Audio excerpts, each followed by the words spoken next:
Hello, everyone, and welcome back to another special episode of the Media Boat Podcast.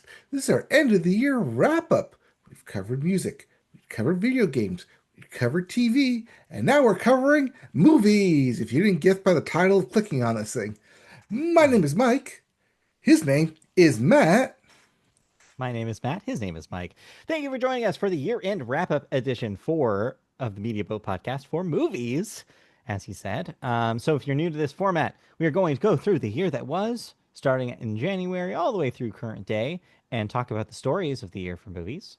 Then we're going to choose one story of those stories to be our story of the year here at Media Boat Podcast that made the most impact on the industry.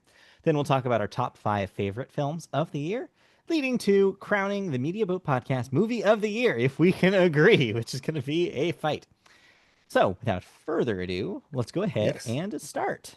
Let's go all the way back to January, where we have to talk about the California wildfires Yes. and how that impacted the movie industry. Because not only were actors and producers and talent and everyone affected by these fires, but we also had to move around and shuffle the award season, especially the Academy Awards, as they were not really delayed, but the announcement of the nominations was delayed.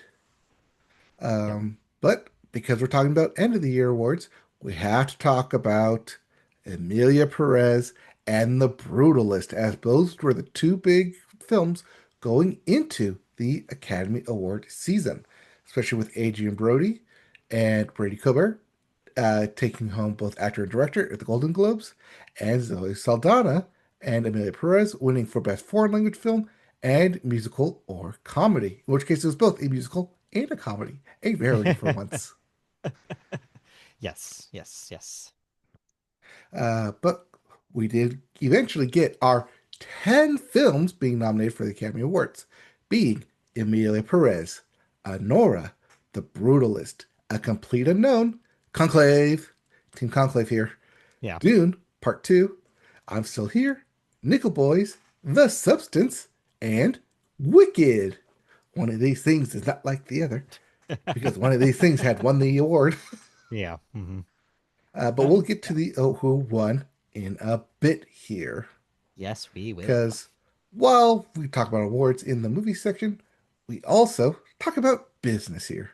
And Legendary Entertainment is set to develop a shared Magic the Gathering universe, which they say will span both film and TV, but we've yet to see that happen so far. Yep, yep, yep, yep, yep. Also on the producing side, um, the 007 James Bond franchise.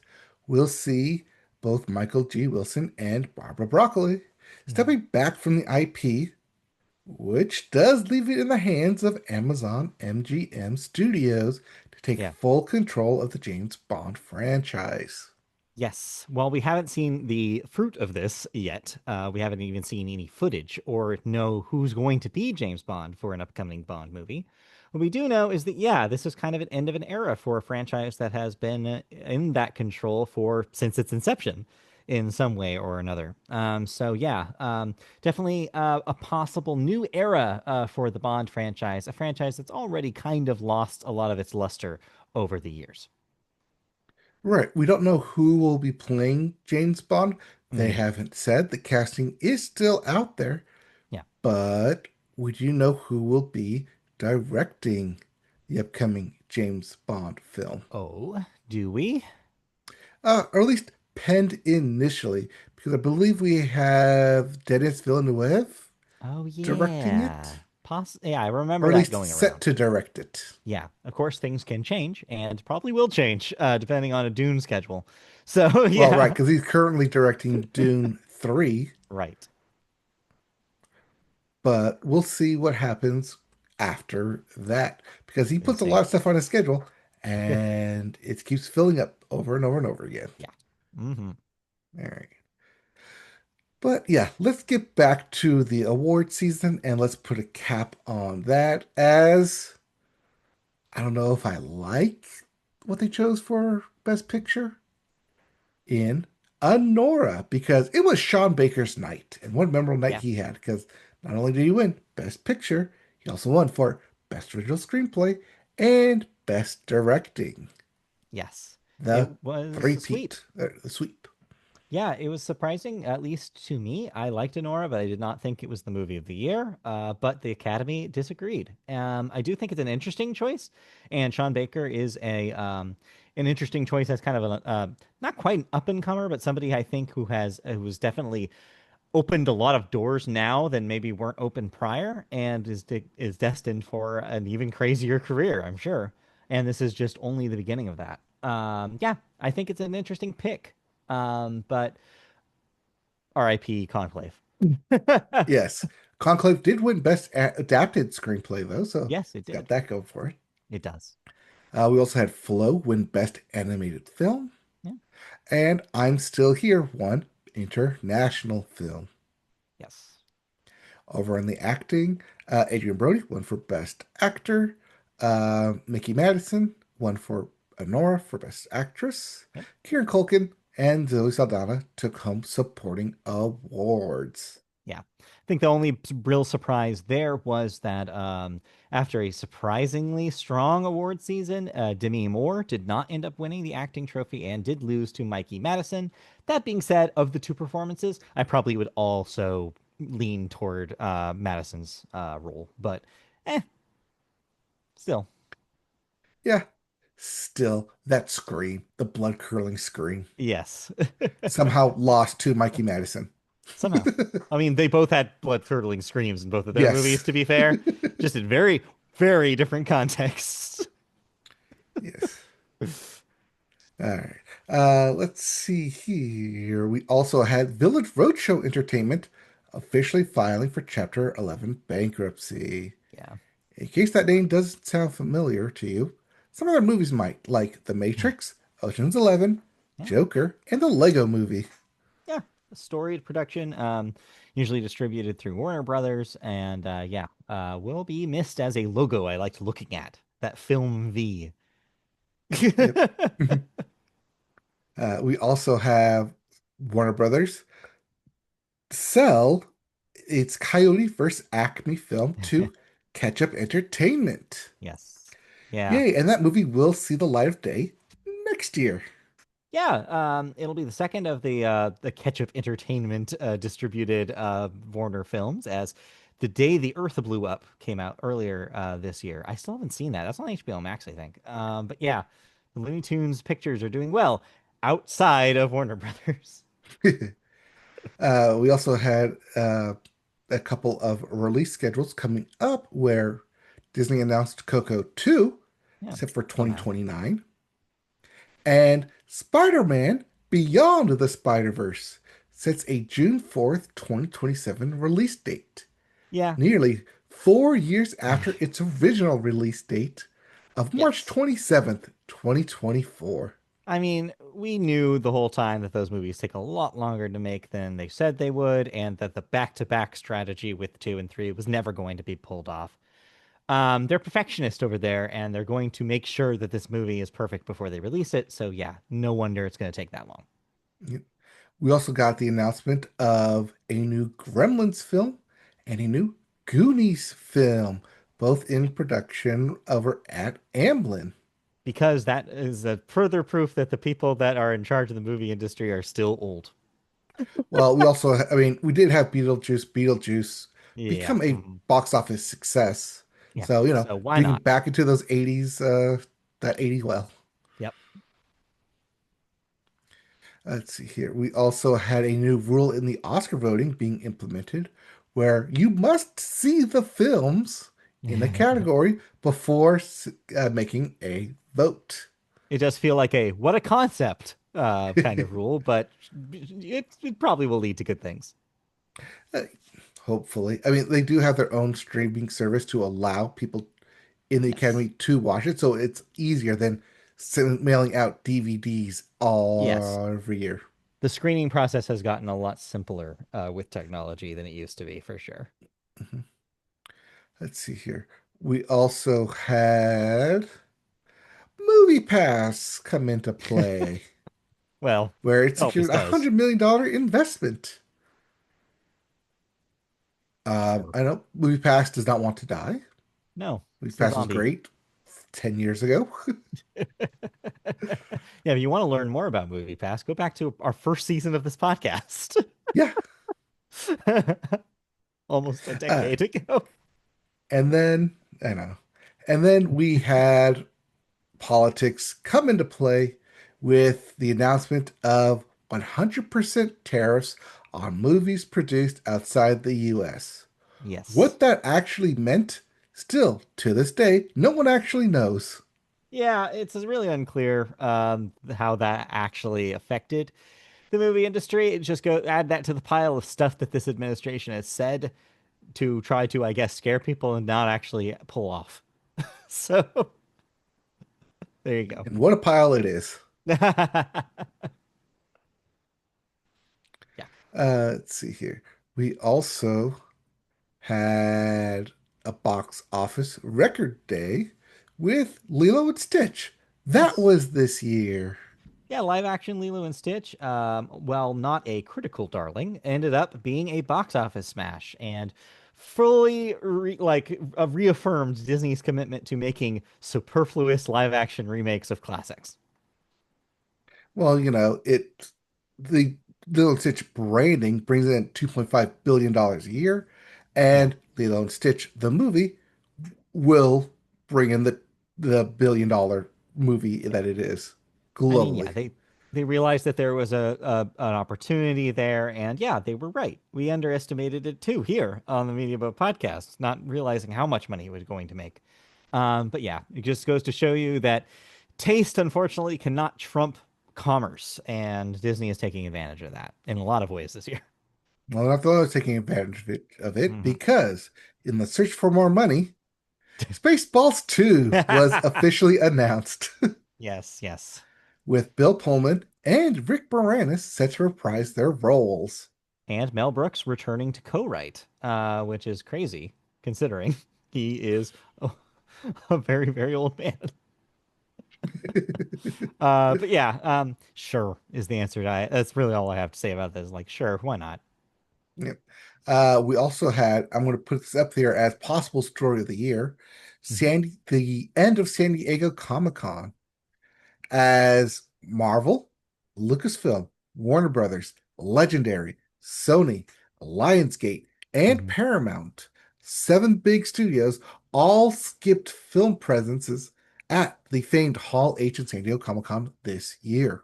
So my read on this is that this is something that's happened already to the video game industry that is now happening with the movie industry, which Mhm. is that these companies have realized in today's market, it makes more sense to go direct to your consumer as opposed to going to a big trade show about it. This happened with E3, where video game companies realized, oh, we can just do stuff like Nintendo Directs that anybody can access and we can control the narrative better. And that's what these studios are doing. They realize what's the point of showing our thing at Comic Con when we can just upload it on YouTube when we want to upload it and make it an event for ourselves and nobody else instead of fighting for screen time or in this case, expo time. Like it just makes more sense for them. Right. Or you upload it when a rival studio Yes. uploads their film and kind of takes the wind out of their sails. Yeah. It's just being able to control it is the most important thing right now if you're in marketing for a video game for a movie studio or video game studio. Really, it's all the same thing now, Right. unfortunately. Yeah, anything in competition and business. I mean, we Yeah. just saw that recently with Supergirl trailer being Yeah. released, and then literally a week later, Marvel releases its Avengers Doomsday film. Tells us like, whoop, we're gonna take all that comic book talk away from you right now. Yeah, I do think it's a strategy. There's a strategy to all of this. Yes. But yeah, I mean, this could be the end of the big announcements at San Diego Comic-Con, I especially mean, with Marvel. Like, only like if you could put Marvel could put out a teaser trailer of a casting announcement of just the chairs yeah, and have no one there, and be like, get Yeah. millions of views on it. Just like, Hmm. mm, Here's my potential hot take, though. Is it that bad? Because honestly, it sounds like that this might return Comic Con to what it originally was, right? Which is, hey, let's have something for the fans where they get to enjoy these comics. Like, I yes. think that the big commercialism of it kind of turned people off of the whole thing, anyways. You don't need the big names there to have a good time, and I think that hopefully this means like maybe a little bit of that old spirit back. That's okay. We'll still have CinemaCon in January every year. Yeah, there are plenty of cons for everybody in both meanings of Yes. the word. James Con? Yeah, I mean, James Con might be at one of those cons. Or you could go to my James Con. Anyway, Anyways, we had a big shakeup over at SAG-AFTRA where yeah, Lord of the Rings actor Sean Astin was voted to replace the voted as president and will be yeah, replacing Fran Drescher. yeah. I mean, this caps a really good run for Fran Drescher. Of course, she was able to navigate SAG-AFTRA through the writer's strike and got out the other end with a victory. So she kind of goes out on top, and I'm sure Sean Astin will do a great job in his role. I mean, his mother was also the president when he was a kid, way back Yeah, when.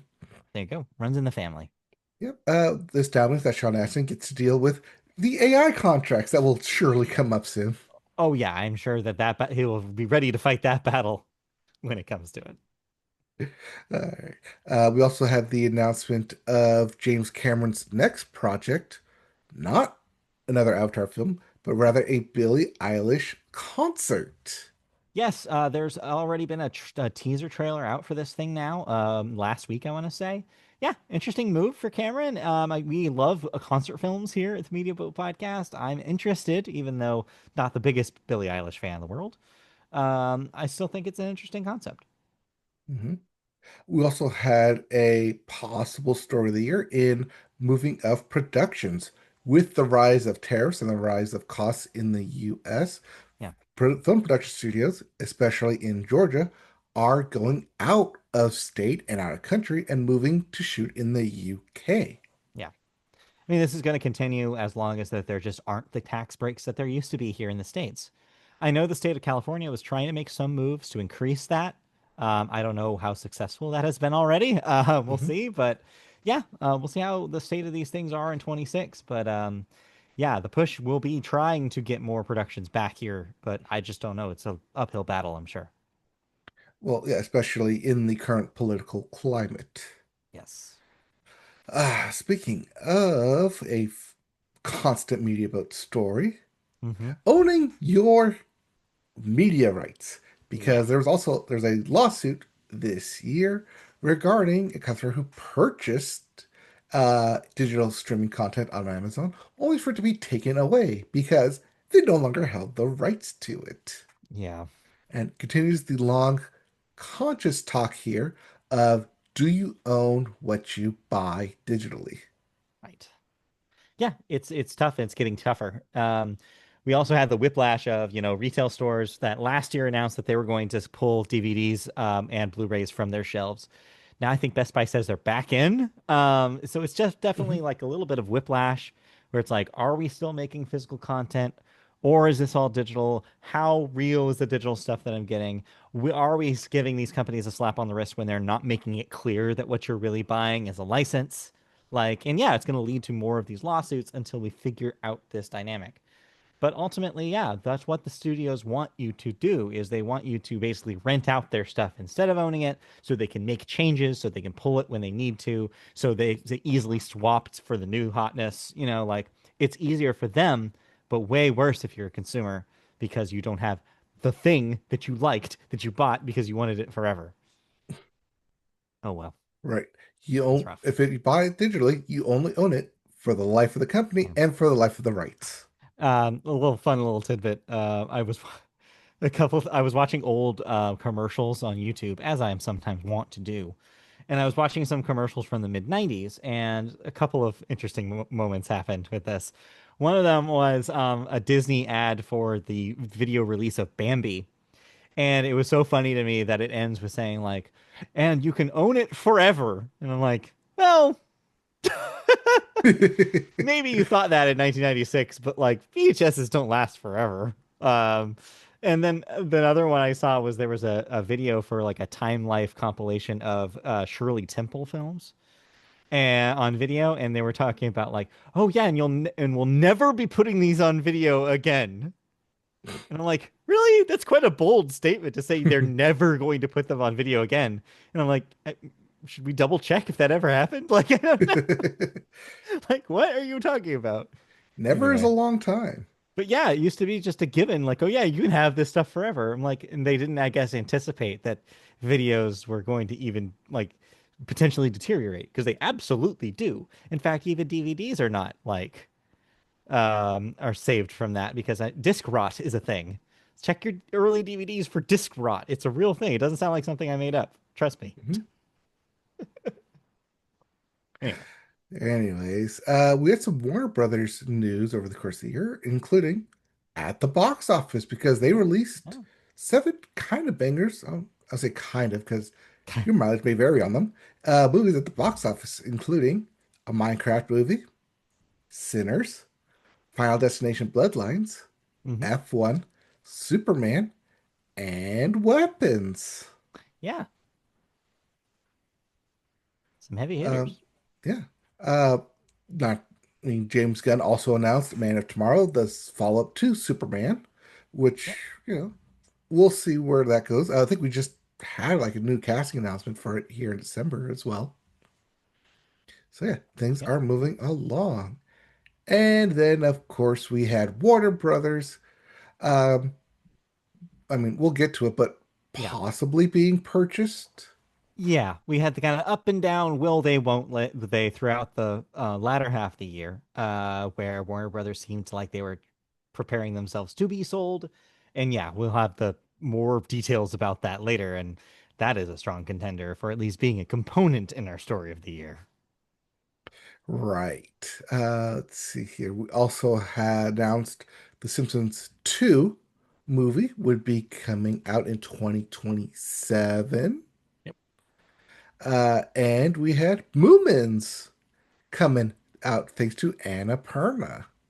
That will be written and directed by Media Boat favorite Rebecca Sugar. Yeah, which is a great idea. We also had Disney purchasing the rights to Impossible Creatures for a substantial seven figures. Expect that to be their next big movie to flop on Disney Plus. Hmm. And then we get over into the Gotham Awards, Yes. where they're no longer the Spirit Independent Awards because big budget. Eh, is it big budget? Yeah, it's big budget. Big Sure. budget action packed film, one battle after another, led the nominations, but only walked away with one win. Now, granted, that win was for the best picture of the year, so it's kind of an important win. But overall, like the change in what is the Gotham Awards were kind of solidifies here. Yeah, yeah. And award season begins in earnest. Yes, it has. Uh, but let's see here. We haven't really talked about Netflix a whole lot. Surprisingly, Well, no. that's because they were kind of quietly working in the background, not only in Yes. movies and production and putting out a couple bangers that we, at least one of them will end up in our end of the year list, Oh yeah. which we'll get to shortly. Don't worry, it's coming. But Netflix also hired an investment bank to advise on its purchase for Warner Brothers Discovery, Yes. which they won out on that bidding war. Or did Yeah. they? Question mark. It's still jury's still out.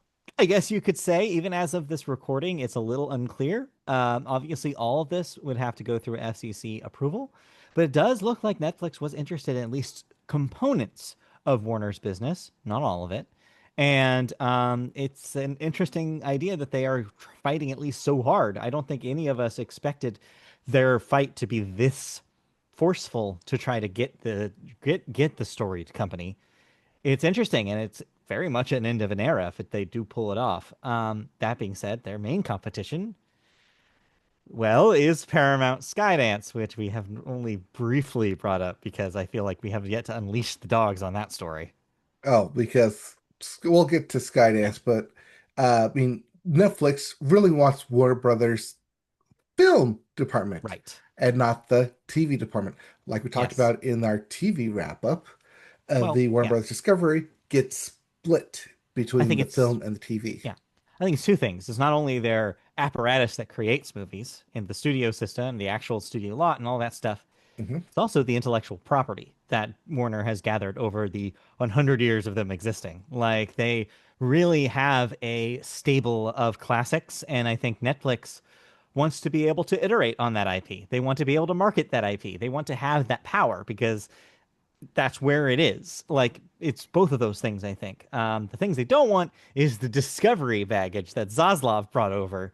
And yeah, I see why they wouldn't be interested. That's okay. There's someone who's interested in it, though. Yes. Paramount Skydance, because here's Yeah. where we talk about them. All right. Yes. All right.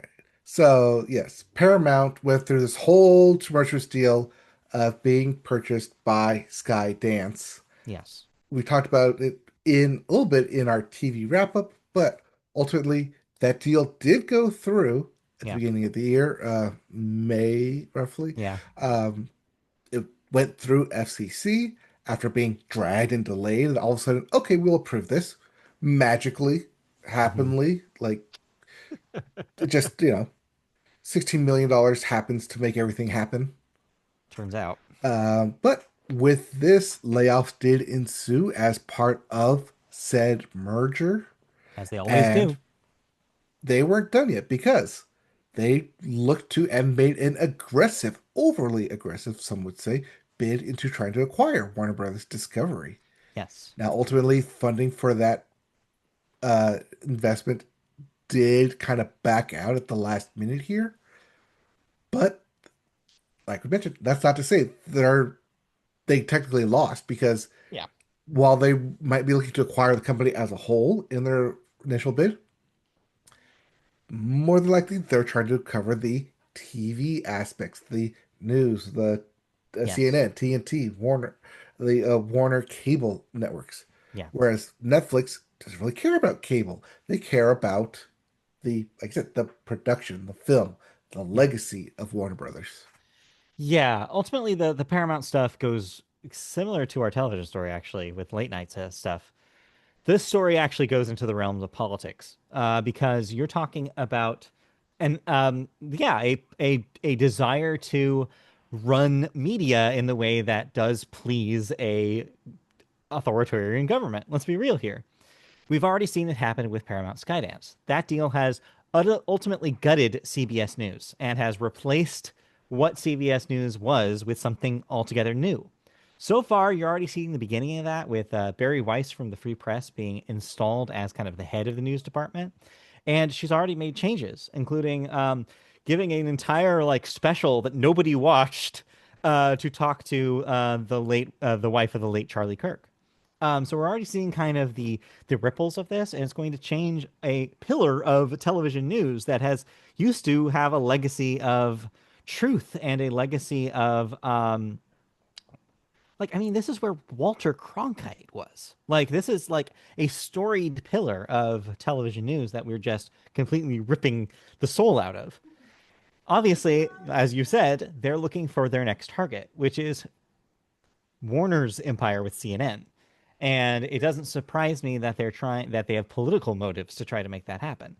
Except on the flip side of that deal, the actual deal might actually be determined by politics because our president does not care for the Ellisons who run the Paramount Skydance industry now. Likes the Netflix guy a little bit more, but Paramount Skydance does have a little bit of a stronger bid. They have like the momentum. They even had Saudi Arabia money for a hot second there with Jared Kushner and his boys getting involved. But now that that's done, it does really leave a question mark. But then there's the question of what about streaming?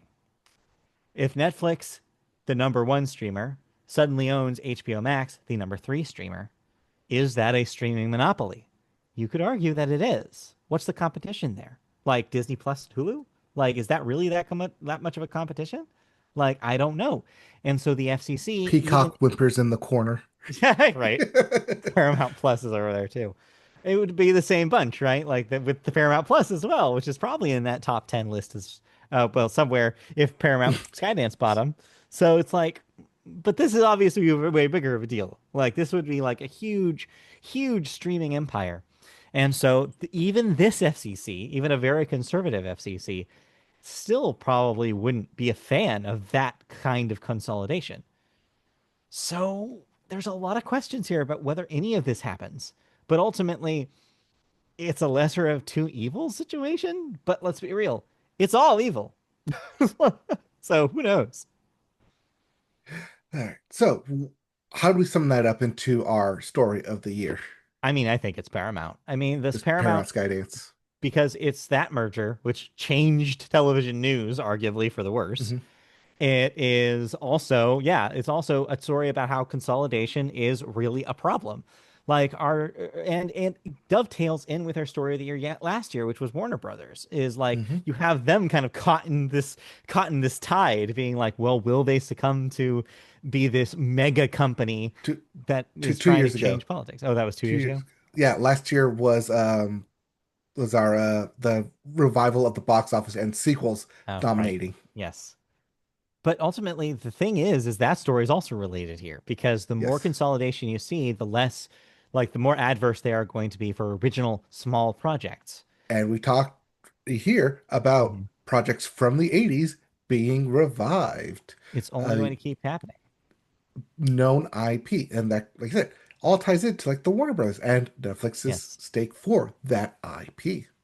So yeah, ultimately it's interesting because yeah, it does feel like we've been talking about it for the bulk of the year. So yeah, I think that leads points towards its favor. It's a political story that's very of the moment about like Hmm. what we're going to see more and more when this as we're only in year one of this administration, guys.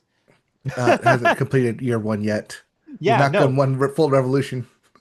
it's insane that we're already here, but like this is just going to be the new normal for a while. Like as the more consolidation, more things are trying to be pushed past this FCC while they have a chance with a Republican in office.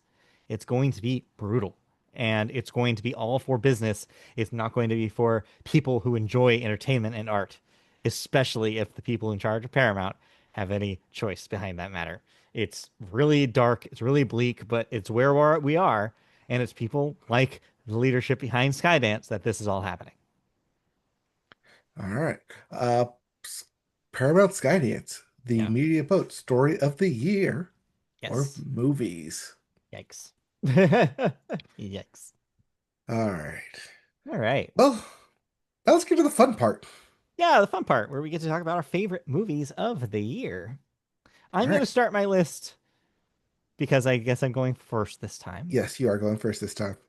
With I'm gonna break a tiny break a rule. Not really. We usually I know we're gonna save most of our honorable mentions for after our lists, but I have to do this because I have to talk about this film. It had to unfortunately be cut from my top five just because, but it's my number six by such a 5.5. hair, by a hair, 5.1. I swear. And we need to talk about it because it is by far the biggest entertainment surprise of the year, which of course was K-pop Demon Hunters.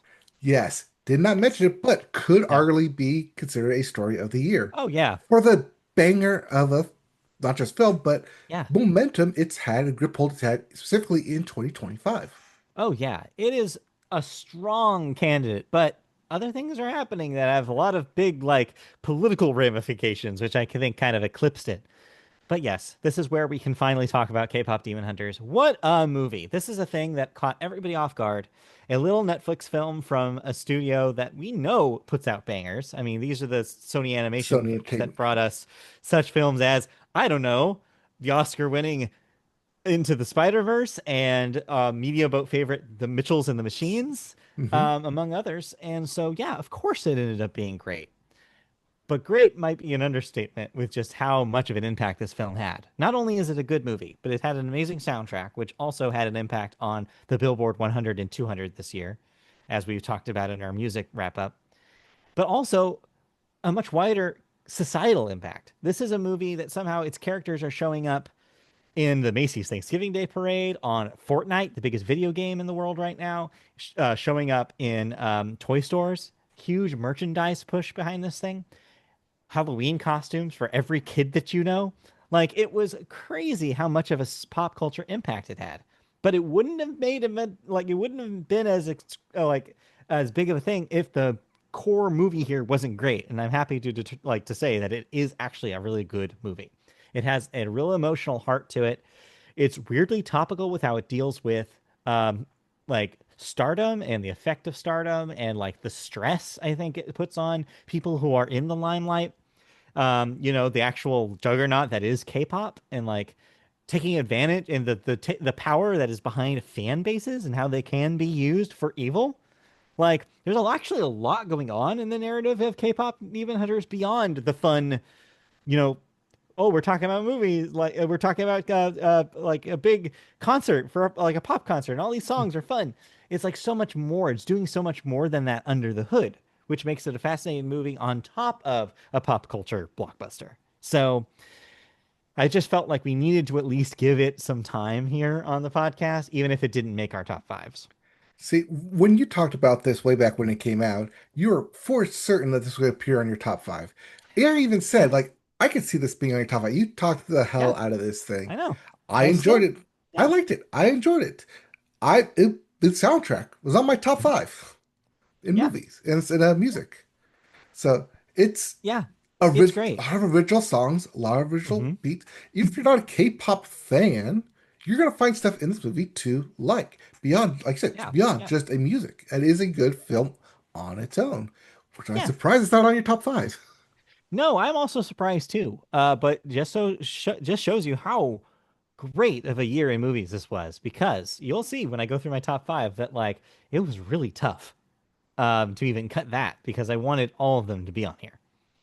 All right. But we'll jump right into it with my number five movie, which is a little higher on your list, but and I see why. But ultimately, I think it is just um, it, I had to put it somewhere, and they can't all be number one. Is the thing turns out. So my number five movie is, of course, Ryan Coogler's Sinners. What a movie this thing is. It is such an original film, and that's so hard to come by these days when you have, an industry full of sequels or movies from like that were have been in the works for years from known directors. This was a passion project, and you can tell. Ryan Coogler, of course, mostly known for his work on Black Panther and being in the Disney machine. But he goes to show you with Sinners that like he is still a visionary who has very specific interests, who can tell personal stories about things that he cares about in a way that nobody else can. And Sinners is such a unique, crazy, thrilling vampire movie that does more than being a vampire movie in almost every single way. Michael B. Jordan acts like you've never seen him act before in a dual role performance that is just never ceases to be impressive against a cast of people who are also doing such a great job. I've never seen Haley Steinfeld be as good as she is in this. Just like in a story that is just such a roller coaster ride of action and also real emotion.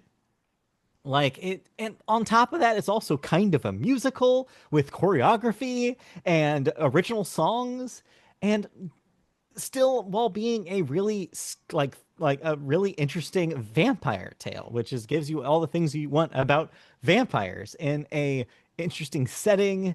And there's just so much original, so much thrilling stuff to talk about with Sinners that there's a reason why it made such an impact on the box office when it came out, and it was the only thing people could talk about.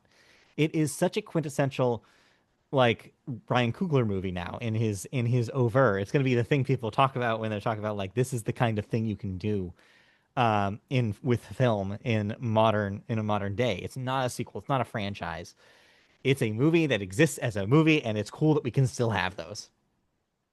Right. This is Ryan Coogler stepping away from the big machine that Mhm. is Black Panther, that is Creed, Yeah, and making a wholly original story from top to bottom. This is his, starting from the yeah, script choosing the actors. Although it's not really a choice if you know you're going to cast Michael B. Jordan as your Oh yeah, lead. of course, right? And just like having him is like just like the backbone in your movies kind of elevates it. But even Yeah, then, everyone in this thing gets elevated. Like you said, Haley Steinfeld, yeah, amazing yeah. in this thing.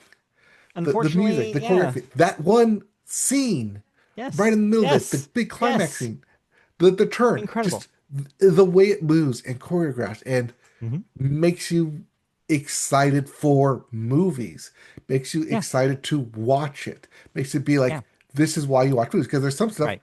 that can be done on TV, but there's a lot of stuff that can only be done on film, and Yes. Sinners proves that. Yeah, I mean, the only bad thing I can really say about Sinners is that in a less strong year, this would be the movie of the year. This would be the thing we were talking about in Oscar time. This would be such a juggernaut because it was that rare intersection between critically beloved and beloved by audiences.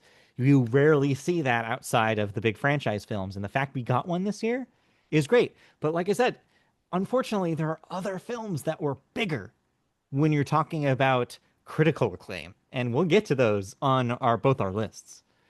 Starting with my number 4 film, which is Guillermo del Toro's Frankenstein. So this is actually lower, also lower than I thought it was going to be after I saw it. I loved this film. I'm not somebody who is like a huge Guillermo del Toro fan. I admire and respect his work. I only just saw Pan's Labyrinth for the first time like earlier this year for reference. I've been a little bit slow to come around to his style. But what I've seen of his has really resonated with me, and I think by far Frankenstein is my favorite of his. It's just such a amazing looking film. There's so many amazing looking shots in this thing. The costuming is perfect. The set design is amazing. The production design, like we're just talking about, just impeccably crafted to bring Mary Shelley's tale to life. On top of that, you have amazing acting performances by everybody in the main cast. Jacob, oh lordy, what are we doing? Where did this come from? Like, he is so good as the monster in question, and it just Creature, has such creature. He's not the creature. Yes, monster. He's the you're right. creature. You're right. He's not a monster. That is actually important to the plot of this film. Who is the monster? Of course, we know it's Mr. Frankenstein, and Oscar Isaac. yeah, No, Oscar sorry. Isaac. Mr. Frankenstein's father is the Yeah. monster. Anyway, yeah, and then on top of that, of course, he's telling a really interesting version of the Frankenstein tale. And at this point, you'd think, haven't we like done this one to death? Like, how aren't we to the point where there's nothing left to glean from Frankenstein? Guillermo del Toro proves that that is definitely not the case. There is so much going on in this film, both the context of the original and also new context he brings to it by the slight changes that he makes in the narrative. He is bringing up some real interesting questions about nature versus nurture and gender here. And like the gender divide, and like talking about like how approaches and how you bring up your children can actually have deep seated effects going forward and can lead to trauma and can lead to complications with like children and fathers. There's so much going on here that is just so much more than just a monster movie, so much more than just a version of Frankenstein. It is a very deep, resonant, emotional film that just also happens to be about Frankenstein and gives you all the Frankenstein stuff that you want. It operates on both levels, and I think it's better for it. It's a long film that doesn't feel that long just because of how it moves. There's a momentum to it. It's just incredible filmmaking and Guillermo del Toro at his best. I do think that, again, in another year where there wasn't certain other films we're going to talk about, this would be number one on my list and would probably be a bigger contender for the Oscar season than it is. But just as it is, there are other people who created a narrative for themselves that are really hard to argue with some of the films that they put out. This is by far such like the strongest year of movies I've seen in a very long time. And that's one thing that Frankenstein is great, that it has a lot of layers to it. Hmm. That you can see it for just a straight monster movie. You could see it Yeah. for the nature versus nature. You could see it for man playing God. You could Yeah. see it for all these different layers and different contexts. And that's the sign of a great director in Guillermo Yeah. del Toro. And what he Yes. brings to is that those different aspects of the book and of life that he Yeah, infuses into here. I do think it will be looked back upon as like a masterpiece version of this story. Hmm. Even though I think like in a year with this much competition, I do think it's going to be a little slept on award season wise. It might be a while till you see a new interpretation of the Yeah, Frankenstein story. kind of this is kind of does everything you want it to do. Yeah. But ultimately, there are three more films that I have to talk about that somehow I had a better time with. This one's an interesting one. I kind of debated about three and four. I went back and forth with these two, but ultimately, I think I'm satisfied with where I put it. But it could be surprising to you and other people. It's a late entry in my list. But Oh, recency bias. Here we go. I mean, maybe a little bit. But ultimately, I think we're going to look back at this as such a crazy performance that I had to put it where it is on this list, which is, of course, Richard Linklater's Blue Moon, which is his story about Lorenz Hart, um, half of the musical theater duo Rodgers and Hart, and Ethan Hawke gives the performance of maybe his career here. And that's saying a lot for a guy who has been in a lot of very important, a lot directed by Richard Linklater movies over his career. He doesn't just play Lorenz Hart, he embodies Lorenz Hart. He just becomes Lorenz Hart. He transforms himself with makeup and his physical height and his the way he talks and the way he gesticulates. Almost every piece of him just becomes a different person in this film, and it is just the reason why this film works. It has such a charm to it. This entire runtime of this film, I was just fascinated with this character, with everything that he was saying. It kind of holds court in a way, this whole movie, and makes you think like what's going on? Is this a play that we're watching? Because it's just like so much, just so simple. There's only like one set really in this whole thing, but he makes it work just on pure charisma and pure talent and pure acting. This is just an acting like masterclass like throughout its entirety. And the script is such like so well crafted that it makes that work. I think with a weaker script, you wouldn't be able to make that happen as well as it does. But it is just such an amazing performance and such an amazing script that it just feels mesmerizing, is the word I would use. I was just mesmerized by it by the whole time.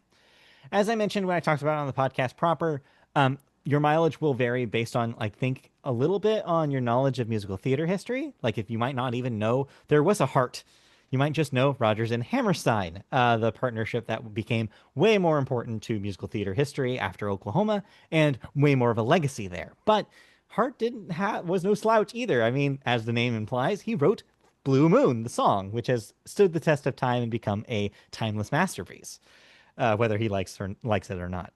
But yeah, I think that there's enough there, even if you don't have the knowledge about all the references that they're making to musical theater.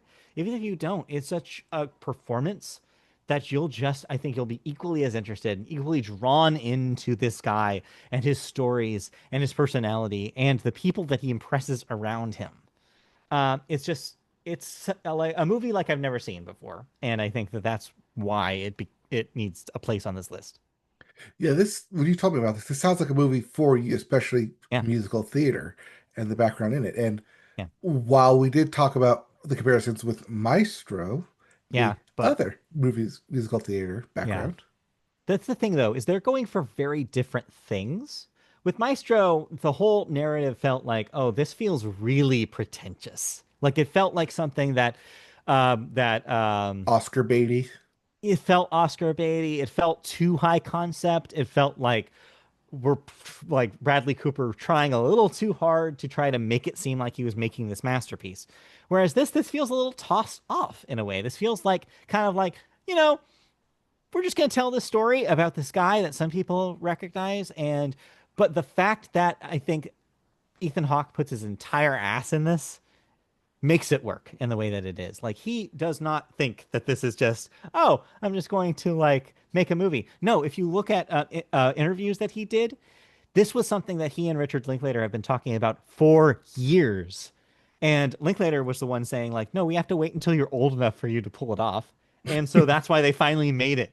And you can tell this is a passion project from Ethan Hawke. You can tell this is a role that he really wanted to play. He wanted to do this, and that's why he gives it his all in a way that I think goes beyond just, oh, we're making this like very pretentious art piece about this composer. No, this is I want to embody this man and talk about his weaknesses even more than his strengths. We're gonna It's such a three-dimensional portrait of this guy who could be seen as creepy in a different light, or could be seen as taking advantage of people, or could be seen as a grumpy, like upset, dramatic man, but is so charming and so funny that it just did like it moves past that, like crams it in and be like, no, you like this guy. Believe it or not, against all odds, you like him because he's human and because he is human. His humanity is right there on the screen. He's relatable and he's engaging. And yeah, it's a movie. It's quite a movie, is what I have to say. But it's only number three on your list. Number three, and that is because number two is, of course, media boat favorite Ryan Johnson stepping up to the plate and hitting another grand slam of a movie with Wake Up Dead Man. Like, there's a reason why these keep showing up. How is this not number one?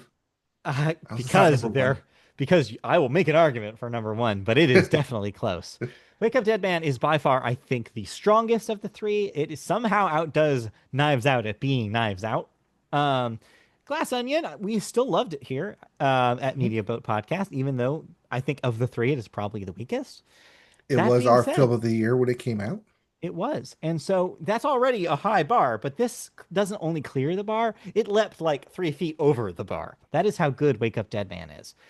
An amazing ensemble cast uh, with a incredible centerpiece with Josh O'Connor. Oh my God. Like the things he does in this movie as this priest character, he is able to navigate such complicated emotional turmoil and responsibility and make it look like you legitimately do not know where he stands until the very end. Like it is such a great performance because there's subtlety to it. And without that subtlety, the puzzle box mystery does not work, I think, as well as it does. Then, of course, you pair that with a puzzle box mystery that is by far the best one that Ryan Johnson has written. It does so much to keep you guessing and going back and forth and wondering about the motives about every single character in the story. It makes you care about those characters in ways you didn't think you were going to. And all like and even the thing that I think could be criticized about the previous two Knives Out films, which is the character of Benoit Blanc being this solve everything impenetrable like brilliant man. It even manages to poke holes in the mythology of Benoit Blanc and still work at the end. You leave this film being like, oh, he's actually human and he can fail and he does have weaknesses, which is not something you go into the film even thinking about. There was a possibility of that being brought into question. And so it does all of that in such a great, rapid pace with such amazing cinematography, just some amazing shots in this thing, with performances that are wild to watch and somehow leaves you just like spent emotionally, just be like, woo, just like with the ups and downs and twists and turns and feeling that like satisfied though by the end of it, being like, yeah. And all of this in a movie that also has a lot of really interesting things to say about religion, especially in the modern day, and how religion can be be taken advantage of, and how we've distorted original like biblical values for personal profit, for personal like achievement. And you can definitely see in the script that Ryan Johnson has some thoughts about the status of the church, and he's not afraid to talk about it. And so it ends up being a really resonant film in a lot of ways, and it really nails where we're at, I think, societally with spirituality and like what it means to so many of us who don't like to think of ourselves as spiritual or religious, and how that sometimes does intersect in our lives where we do have to ultimately face, well, there might be a kernel of truth here. There might be a kernel of hope, I think, for there to be divine intervention of some sort, even if on paper it seems like, well, a giant mystery novel. But this does pay ode to those classic mystery novels. Yes. It's a classic murder in a locked room. Yeah. No door, only one door, one way in, one way out, Oh, and somehow you need to solve said mystery. The way yeah. they solved it is great. It pulls little pieces from little bits here, little bits there, but weaves it in such a way to create this new tapestry Yeah. that's so beautiful to look at. Yes, but one of the things I really appreciate about how that mystery is solved is it comes down to the humanity. It comes down to like humans having to be humans ultimately at the end of the story and being Mhm. basically, actually, no, I'm going to finally, I'm gonna tell my story because like I had to, because all the events of the story have forced me into a position where it's the right thing to do. It's the only thing to do at this point. And yeah, ultimately, I think the best mysteries do end that way. Like you have to push people to the ends of the earth to do it sometimes, but I think that humanity eventually shows through and who we are as people, good people, I think ultimately is the lesson here, if there is a lesson to be learned. I Is there less to be learned here? I think so. I think so. The thing is that mysteries can never be just coincidences. Mhm. And Ryan Johnson knows that. And he's very good at creating these boxes that end up making sense against all odds. It's fun and Mhm. a great time, a great ride enjoying these mysteries. Yeah. And the weird thing that Ryan Johnson does is that Benoit Blanc, even though he's in all three of these movies, not the central character, not the Mm. main character. He leaves it to the ensemble to help with the mystery, to help solve it. Yeah. While in the first two, Knives Out and Glass Onion, Benoit Blanc has this great dramatic speech at the end. Here, he pulls back from it and Hmm. lets the characters do it, Yes. lets the characters breathe, sees, looks more than just into his own like myth and legacy Yeah. into what's around him and Yeah. helps make that ending stand out. I mean, you can look back to this is the last thing I'll say about it, but like you can look back to The Last Jedi as like such a important movie, I think, for Ryan Johnson to work on because I think it taught him the art of the sequel. I think Mhm. it gave him an excuse to think about, well, what do I do when I'm handed a legacy and what do I do to question it? Like, what do I do to like really evaluate what worked and what didn't in previous iterations of this thing that I'm making? And I think that Wake Up Dead Man is him doing that thing to his own franchise, right? It is a movie that is very clearly aware of the strengths and weaknesses of the first two films. He knows what worked about Knives Out that maybe didn't work as well in Glass Onion. And he addresses almost every single one of those criticisms. He does move it away from Benoit Blanc doing Blanc isms. He is suddenly aware that, oh, we can't have a superhero in this kind of movie. They have to have flaws. He also is aware that, oh, well, maybe this ensemble can't be if we make an ensemble full of people who don't have hearts, then this isn't going to work. We have to make an ensemble that you care about almost everybody for some sort of reason. And they pull that off. Like, it's a movie that is definitely taking notes on the movies that passed it and is that much better for it. And it's proven that Ryan Johnson isn't just a franchise filmmaker. He's the rare example of franchise filmmaker who is so invested in the franchise he's making, he wants to make sure that every one of these is perfect. He's a perfectionist, and it's proven here. We'll see if we get more because this does cap a trilogy of Yeah, Benoit Block mysteries. Ryan Johnson hasn't said if he's going to make more, but Dale Craig has said if yeah, he wants to make more, he will right. definitely sign up for it. And there have been previous quotes from Ryan Johnson saying that if Netflix keeps giving him money for this, he will continue making them. Mhm. So maybe we see more, but I do think that after this one, the next thing you have to do has to be an even bigger swing, which is a crazy thing to think about. But if anybody can do it, I trust Ryan Johnson. Yes. All right. Um, Unfortunately, or maybe Yes. fortunately, no, very unfortunately, it's not your number one movie. No, it is not because I saw a movie that goes beyond being a movie and becomes some sort of weird juggernaut, like some sort of weird rocket exploding on the screen, some weird like thing that you feel like changed somehow molecularly. I got there after you've watched it, which is Paul Thomas Anderson's One Battle After Another. All right. Oh So boy. 2.5 hour long Yes. epic. The 2.5 hour long epic that feels like a tight 90 somehow when you're done with it because of just the pace this thing's moving. From minute one, you're getting a thriller. And I mean that with a capital T. This is a movie that I think is straight up a thriller, which is not something you'd see coming out of Paul Thomas Anderson, a director known for smaller character pieces, like movies that take their time and are often vignettes and are often, very much in the minds of their characters. Somehow he pulls off making a thriller that is paced like a thriller that manages to also do that, but has very little of those slower scenes. And when it does, it still feels like there's momentum just based on the firecracker performances that you're seeing on the screen. It never stops. It never stops. It never stops surprising you. It never stops thrilling you. It never stops making you laugh. It's a very funny movie, even considering the Mhm. subject matter and the seriousness of what's happening.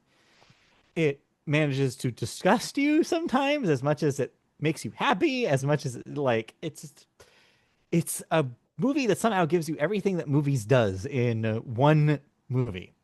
I mean, I don't even know really where to begin besides that. Like, I mean, usually start at the beginning of a movie, but even then, like I said, it starts you yeah, right off the bat in the middle yes, of an action sequence. yeah. It is doing so much. And I think that it would fall apart if it wasn't for Paul Thomas Anderson. I mean, he is a master director, and this is by far probably the proof that he belongs there. I mean, there's a reason why I think that he has so much Oscar buzz right now as being the one to basically sweep. I think this is your best picture. I think this is your best director, and he proves it with just how kinetic and how much is happening in this movie. But again, that doesn't take away from the fact that this is a character piece at its heart. Leo DiCaprio plays an amazingly dynamic character here. He is constantly acting like in ways that I've never seen him act before. It's a comic performance that is also very serious, that's also very heartfelt. He has moments where you're actually like, oh, he actually really cares about people, even though from the outside it's very hard to see it. He has, some really heartfelt moments with his daughter in the movie, played by Chase Infinity. He has heartfelt moments with his partner in the film, Teyana Taylor's film or character. But he also has, wonderful comic scenes of him just getting stoned out of his mind and trying to remember things from a long time ago. He has action sequences where he's constantly running and like setting up explosives and like crouching down, trying to avoid being shot at. Then on top of that, like I said, Chase Infinity's performance is impeccable, especially in the last 30 minutes of this film. Um, Tiana Taylor's first half of this film is just a wonder to look at. She's just like amazingly compelling every time she's on scene, and also maybe has the deepest character arc of the film, where you're really wondering like, is she as cruel as it seems? What is her legacy here as being part of this resistance? Even the resistance members don't really like her. Okay. And it reframes the beginning of the film in a way that you maybe didn't consider. Um, then, of course, oh my God, we need to talk about Sean Penn, who is a force of nature as the villain in this film. And again, is so timely in this political moment as a absolutely cruel, heartless, like racist, almost like a caricature almost of a racist man. Like a white man whose desire for power is so all-consuming that he somehow makes a personal vendetta the goal of an entire strike force.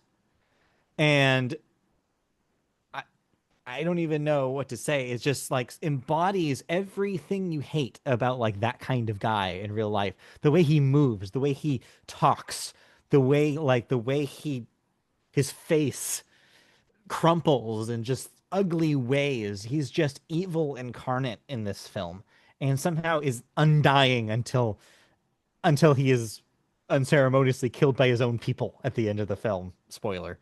It's just like a performance that I'm going to be thinking about for a very, very long time. I mean, I have my acting choices already for Oscars lined up between Ethan Hawke and Sean Penn. I'm sorry, like that's your lead and supporting respectively. I will take no arguments otherwise. Like I'm sorry, they're your winners. No, no, no, no challenge there. But Leo, he holds his own in Israel as well, and just with those kind of performances and that kind of kinetic action and that kind of like craziness. I mean, how could you? You're saying like, how is Wake Up Dead Man not number one? How is One Battle After Another not number one? It is such a like it's a film that I think I don't know. I'm going to be thinking about for a very, very long time. And then on top of all that, I know I've been saying that a lot in this recording, but the thing that I think catapults it really to be the number one is it is such an important movie right now for where we're at in this political world in the US talking about immigration because it is almost a blueprint in a way of what communities can and should strive for when protecting their fellow man. You see a community activated in a way that I've never seen on film before. And it's really all done unsaid by the script. It's all visual. While Leo is having his breakdowns, you're seeing a community like care for each other, move out in such a quick, organized method to avoid being caught. Like you have real people living their lives in the background of this film in such a realistically depicted way. It's heartrending to watch this in so many ways because you see the reality of this year in the political landscape with this crackdown that we've had on immigration, just innocent people trying to live their lives in America. And it gives such an interesting view on that and has it is so important to the ultimate moral of the story, which is just you have actual human emotions getting caught up in this political grandstanding and you lose sight of that if you're not paying attention. In this movie, and Paul Thomas Anderson by like as part of it is paying attention, and you can tell there's actual real care for people who are on the lower end of our society that are being ignored, that are being trampled upon, that are being mistreated. This movie is standing up for them, and that's really important right now in 2025 and may not have been maybe the intent of either the film's director or even the intent of the uh, story that this is based on, but art gains new context when it is released into the film into the world, and I think this film has extra resonance now because of the political moment we're in. I mean, you said a lot there. I did a lot to say. I don't know where to pick you up from because you just kept going and going and going, but so much to say. Uh, it it's not number one on my list, I know. but it really, I mean, you just said like how good it is to be number one, Yeah. and we will see this in awards season. We have seen it in awards. This will continue to be an Oh award yeah. winner. Yes. But yeah, like I said, this goes beyond just the awards. This goes with telling the message of the current climate, which is like Mhm. it's filmed like usually a year ahead of time. Right. Yeah. But it's very of the moment, and yeah, I can see why you put it as your number one film. Oh yeah. All right. But But now it is your turn. yes, we're gonna see a lot of repeats here. Oh yeah. Actually, you're gonna see a lot of repeats here. Yeah, there's a lot of crossover this year because that's how strong of a year it was in movies. And we did actually see a lot of the same movies this year, which doesn't always happen. Um, Right. you do have one thing that is an honorable mention for me, which would be interesting to get your take about how it ended here. I'm All right. curious. But first, we'll get to number five. And number five, here's where I have Frankenstein. So as your Yes. number four, it's here at my number five. And yeah, Guillermo del Toro kind of knows how to blend that weird with the Oh. spectacle. And we covered a lot about this just recently.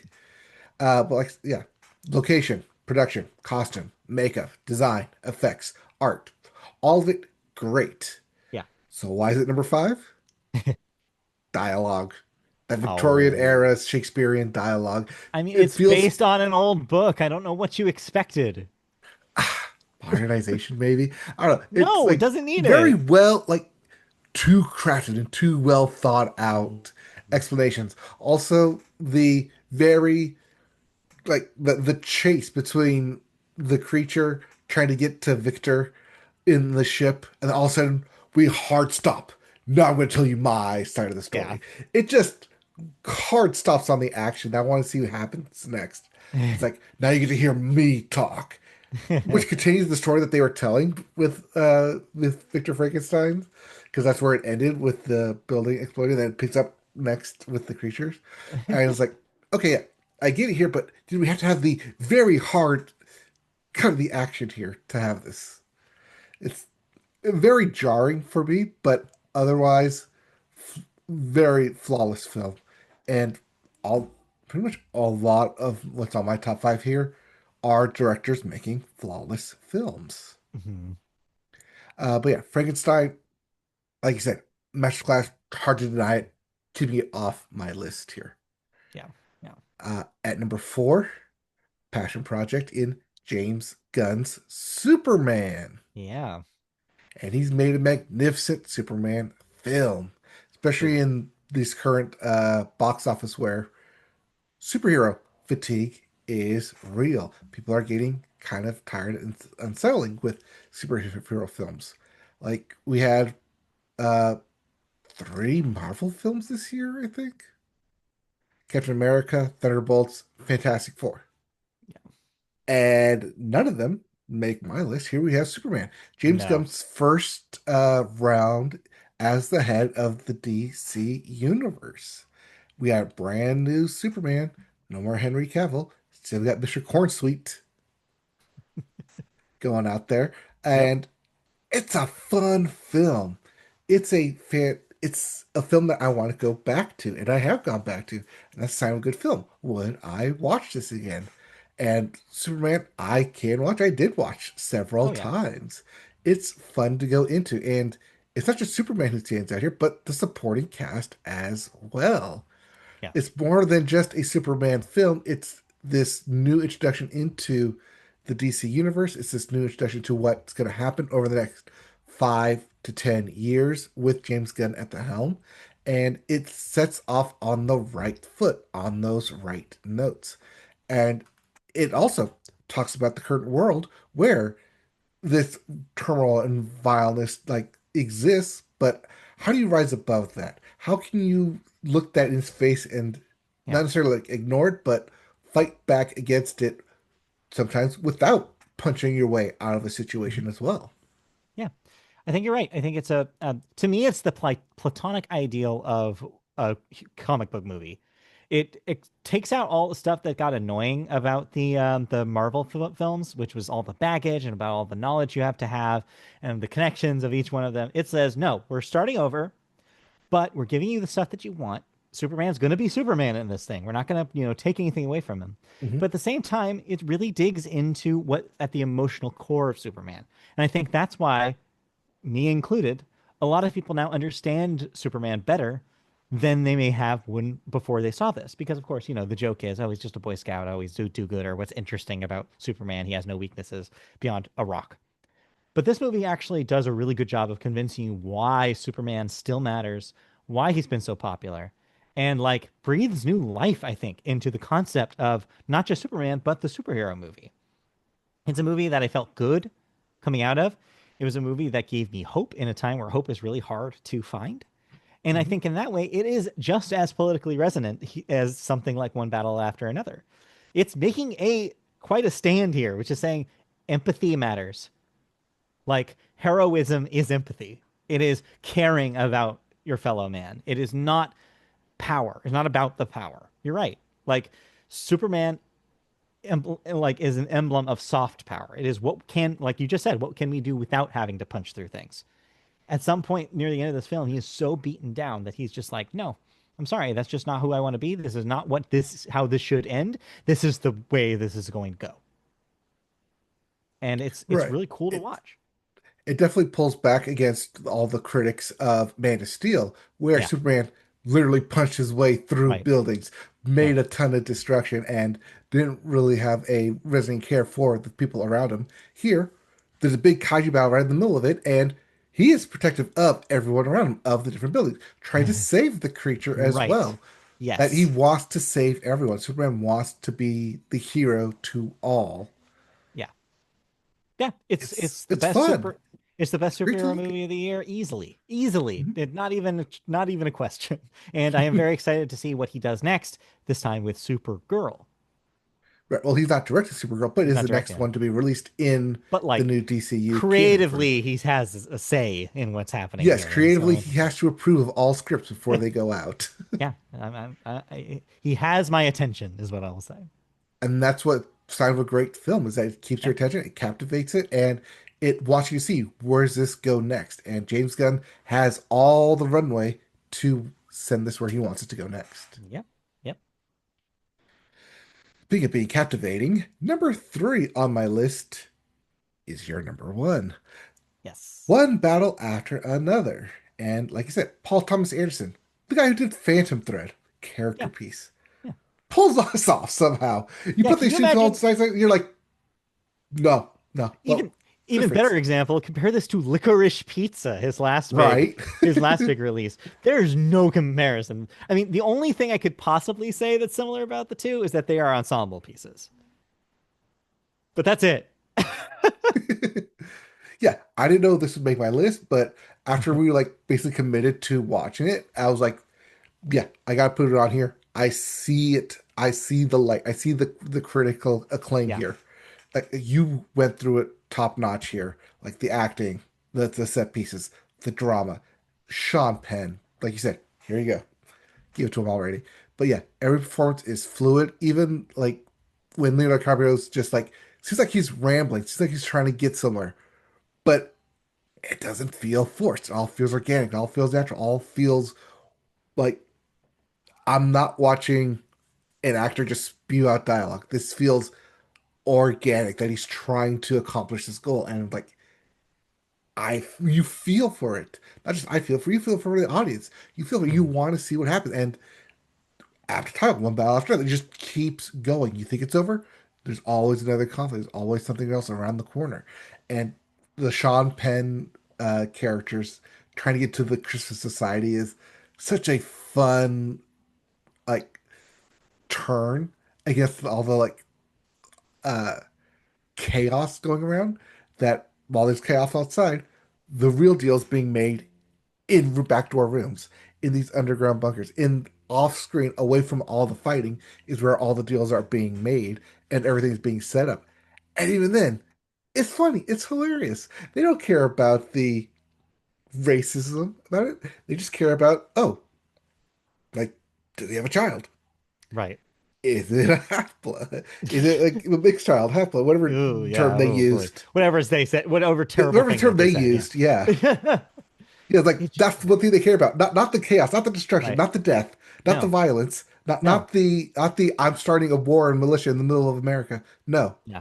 It's this specific thing. It nails on the head this particular guy who exists, and there's more of them, it feels, every single year, and they're gaining more and more political power, and it's just so gross. And yeah, it says everything you need to say about it. It's like, no, Mhm. these people are real, and they're all terrible, and they're disgusting, and they're insulting to humanity, but they're real, and they're starting to grow, and how terrifying that is. Right. And sometimes you need to see it on screen to put into Mhm. words. So it's not just this made up thing in your mind that it is real. It is out there. They Yeah, pulled this from somewhere. And yeah, it's you could not look away from it. yeah, It's very captivating of a film. yeah. But it's only number three. Somehow, At number two is your number five film, Sinners. Like I said, a lot of crossover here. yeah, Uh, Ryan Coogler, original. Like we said a lot about it, but yeah, originality from top to bottom. His original screenplay, his original directing style, his original set design. Everything about it from the ground up is everything he wanted to make. yeah. um, the passion you feel ooze through everything. Every frame of this is a delight. There's always something fun to look at. There's always something captivating to watch. Mhm. From the music choices to the stylings to the interactions to the dialogue, it's so well done that it makes you want to come back and watch it again. And like when this was announced, it was Ryan Coogler and Michael B. Jordan making another film. Right. This is a period piece. But the little tiny blurb in the little keyword search had the one word vampire in it. Nowhere in the story did it say vampire, just right there, Yeah. which shows you that while yes, this is technically a vampire film, that's not really the core film. It just happens to be a Yeah. film that involves vampires Right. because it's a really apt metaphor of taking the life of something, drain Yeah. of absorbing, of draining the essence of what it means for personal gain.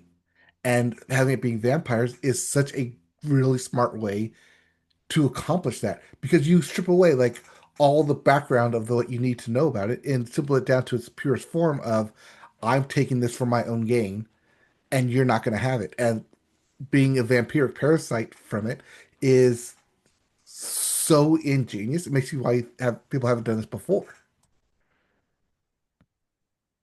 It's Yeah. yeah, it's great to watch. It's fun. And like I said, that one scene right in the middle of the turn is just a sight to behold, especially on the big screen. Yeah. Oh, absolutely. And it's so cool that he got to make it, right? Like Yes. it's an old Hollywood standard of the one for you, one for me. Hmm. But hey, if you can still get away with it, take advantage of that one for you. And I think he Well, definitely did. oh yeah. Well, now he gets to go back and direct Black Panther 3. Yeah. All right. But my number one But film is Ryan Johnson with another Knives Out mystery. You got Knives I mean, Out, you of got Glass course it Onion, is. Wake Up Dead Man. Of course, it's Yeah. my number one film. Of course, because the other Watched ones it. were. I purposely sought out watching it in theaters. We didn't mention it, Yeah. but it had a hard time trying to find theater Yeah. locales It was a challenge. because it's a Netflix film, Yeah. and theaters are against like streaming services creeping into their territory. But for everything you said and more, that faith versus fact, religion versus zealots, story versus Yeah. truth. Well, does Yeah. it matter what I know versus letting other people tell their story? Do I tell my Hmm. story or do I let people tell their story? It's we in such a way that's very mastercraft. We you talked a lot about it. I could talk more about it, but we've already gone long on this. And can we just crown this our movie of the year? I mean, yeah, I think we can. I mean, it's close, I think, between that and Sinners, but you're right. I do think that, I mean, it's tradition here at the Media Boat Podcast. It's just again, like we said everything before. I mean, there's not really much else to say. Ryan Johnson is now a master of mystery storytelling. There's a reason why these work so well is because he is indebted to the mystery stories of the past.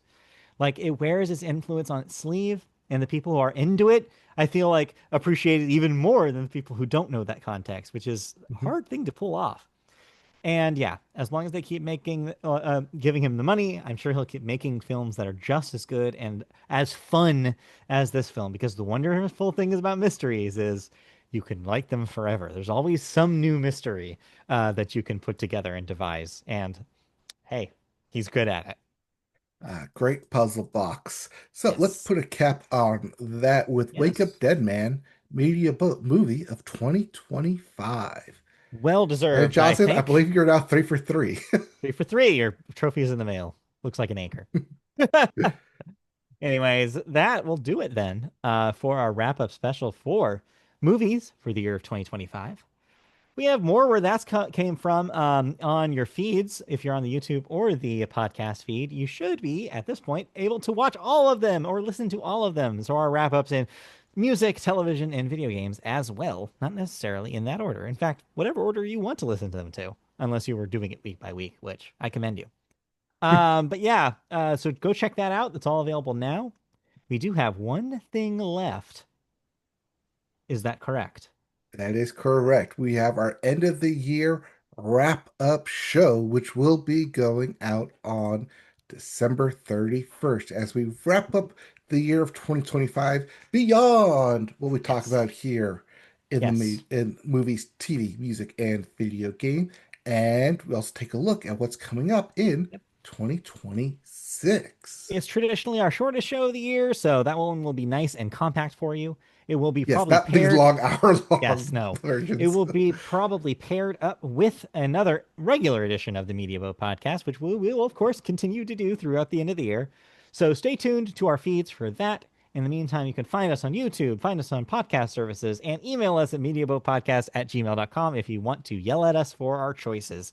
But in the meantime, that'll do it. Our year is wrapped up. Thank you for joining us, and we'll be back next time. Yep, we'll be back with more of our regular episodes Mhm. as well Yep. as that end of the year. Yep. But if you missed any of our episodes, by the time you listen to this, you can listen to all of them right now. Yep. All right, See bye. ya.